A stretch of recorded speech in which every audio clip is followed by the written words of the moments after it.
안녕하세요, 그린바틀입니다. 오랜만에 또 부천입니다. 중동의 모래바람을 맞으며 중동역 앞에 나와 있는데요. 그린바틀이 부천까지 온 이유 뭐겠습니까? 기가 막힌 곳이 있다는 뜻 아니겠습니까? 중동역이면 부평이나 부계역에서 엎어지면 코다울 거리니까 사실상 인천 친구라고 봐야겠죠.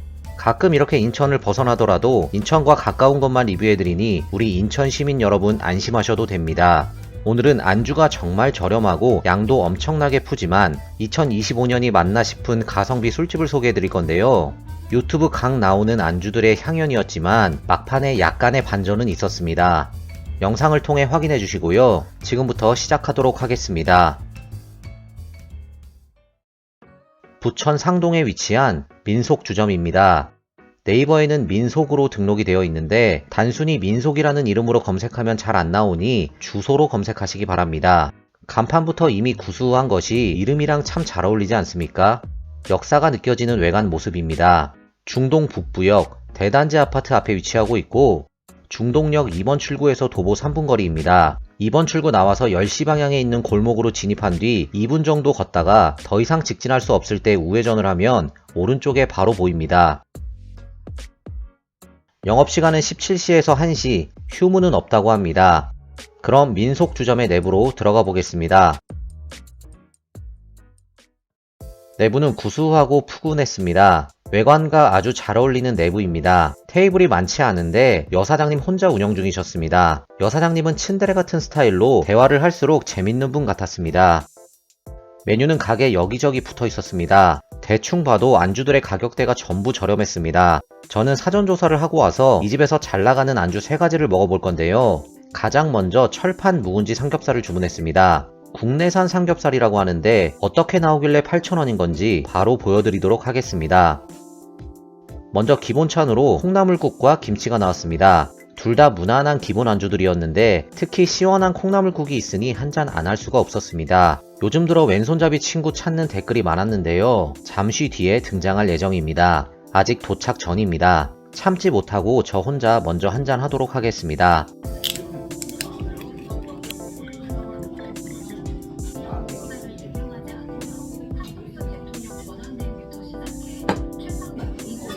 참고로 기본 안주는 이게 끝인 줄 알았지만 아직 다 나온 게 아니었습니다. 주문한 철판 묵은지 삼겹살 나왔습니다. 단돈 8,000원이라는 사실이 믿기지 않는 비주얼입니다. 삼겹살은 냉삼 스타일로 얇은 편이고 김치가 가득 올라갔습니다. 국내산이라고 써있으니까 뭐 당연히 국내산 고기겠죠. 단돈 8,000원으로 이 정도의 냉삼과 김치는 어딜 가도 먹을 수 없을 것 같습니다.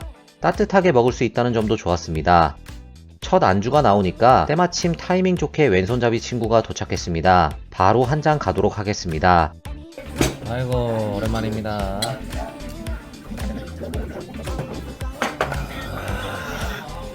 예상하셨겠지만 맛은 정말 뻔한 맛입니다. 여러분이 아는 그 냉삼과 돼지기름에 볶아진 김치, 그 맛입니다. 후추를 적절히 뿌려주셨는지 후추한 맛이 강했는데 냉삼엔 후추가 진리 아니겠습니까? 후추 맛이 많이 나서 저는 좋았습니다. 처음 나왔을 때보다 시간이 지난 뒤 불판에 조금씩 늘러붙으면서 더 맛있어집니다.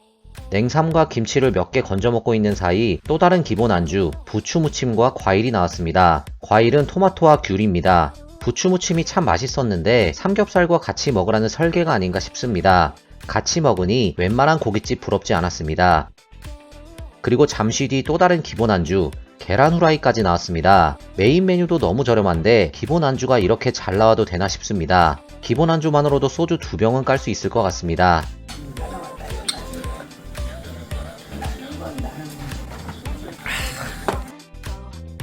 두 번째로 동그랑땡 주문해 볼 건데요. 참치와 돼지 중 선택을 해야 합니다. 육식을 사랑하는 저는 당연히 돼지를 선택했는데 8,000원이라는 가격이 감이 잘 안 오시죠? 보시면 깜짝 놀라실 겁니다. 나왔습니다. 저는 개인적으로 이 동그랑땡이 이 집의 시그니처이자 메인 메뉴라고 생각합니다. 손바닥 반만한 크기의 큼지막한 동그랑땡들이 이렇게 푸짐하게 깔리는데 이게 8,000원입니다. 사실상 이거 하나만 먹어도 배부르다고 봐야 합니다. 그냥 비주얼만 보더라도 수제라는 걸 알 수 있는데 먹어보면 수제일 수밖에 없는 맛이라는 생각이 듭니다. 고기로 가득한 고기고기한 맛이었는데 입안 가득 풍성하게 씹히는 재료들의 식감이 참 좋았습니다. 특히 주문할 때 사장님이 청양고추를 좀 넣어주냐고 물어보셔서 그렇게 해달라고 했더니 고추의 매콤한 맛이 섞여서 더 맛있게 느껴졌습니다. 그리고 같이 나온 간장도 맛있었는데 대파와 고춧가루가 들어가서 매콤하면서도 알싸한 맛이 나는 것이 제 취향에 맞았습니다. 앞서 이 동그랑땡이 이 집의 메인이라고 말씀드린 이유가 오늘 먹었던 3가지 안주 중에 이게 가장 맛있었기 때문입니다.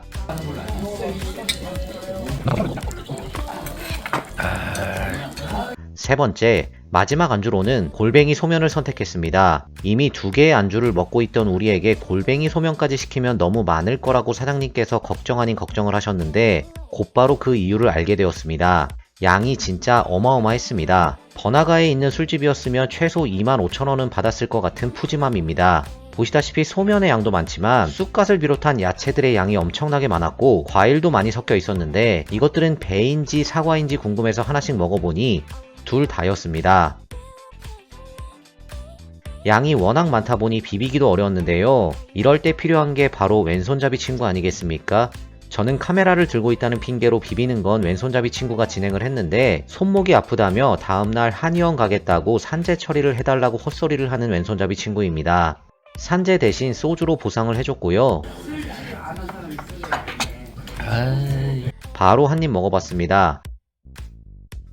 매콤 새콤한 양념이 상당히 맛있었습니다. 지금까지 여러 술집에서 골뱅이 소면을 많이 먹어봤지만 손에 꼽히는 맛이 아니었나 싶습니다. 양념 맛도 양념 맛인데 재료의 풍성함 때문에 더 그렇게 느꼈던 것 같습니다. 매콤한 양념을 알싸한 쑥갓이 중화를 해주기도 했고 상큼한 사과와 배도 술안주 역할을 해주었습니다. 현재 안주 3개째를 달리고 있는데 왼손잡이 친구와 저 둘 다 완전한 공복 상태에서 스타트했음에도 다 먹는데 애를 좀 먹었습니다. 가격 대비 정말 푸짐하다 못해 넘치게 주는 정겨운 술집. 여기는 부천 중동의 민속주점입니다.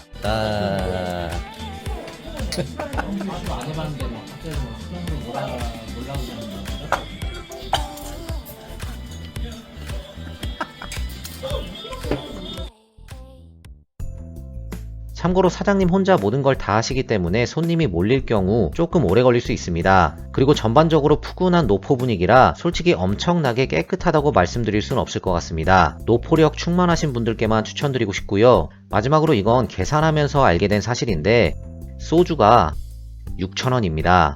메뉴판 어디에도 주류 가격이 없길래 처음엔 궁금하긴 했지만 비싸야 5,000원이겠지 라는 마인드로 신경 안 쓰고 먹었는데 나름 반전이라면 반전일 수 있겠습니다. 뭐 결과적으로 이렇게 푸짐한 안주들 배 터지게 먹고 소주 3병 마셨는데 5만원이 안 나왔다는 것은 종합적으로 생각해보면 가성비가 맞다고 할 수 있겠습니다. 영상 끝까지 시청해주셔서 감사합니다.